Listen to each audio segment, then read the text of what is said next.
பொதுமக்களிடம் மன்னிப்பு கேட்டதால் கேஜ்ரிவாலுக்கு வெற்றி கிடைத்தது என்று மத்திய அமைச்சர் ராதாகிருஷ்ணன் தெரிவித்தார்.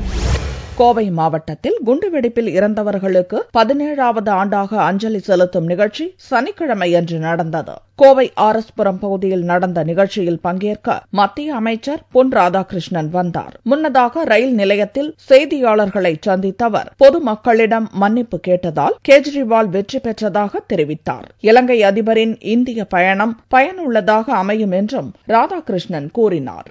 முதலமைச்சராக இருந்தவர் அரவிந்த் கெஜ்ரிவால் அவர்கள் தான் முதல்வராக இருந்தபோது செய்த தவறுகளுக்கெல்லாம் மக்கள் மத்தியிலே வெளிப்படையாக லட்சக்கணக்கான மக்கள் மத்தியில் அவர் மன்னிப்பு கேட்டார்.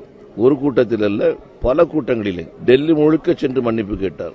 நம்முடைய மக்களுக்கு இயற்கையாக இருக்கக்கூடிய மன்னிக்கும் தன்மை, அந்த மன்னிக்கக்கூடிய தன்மையின் அடிப்படையில் இன்றைக்கு ஆம் ஆத்மி கட்சிக்கு அவர்கள் வாக்களித்திருக்கிறார்கள். அரவிந்த் கெஜ்ரிவால் அவர்கள் பெற்றிருக்கக்கூடிய வெற்றி அந்த கட்சிக்கு கொடுத்த வெற்றியாக நான் கருதவில்லை.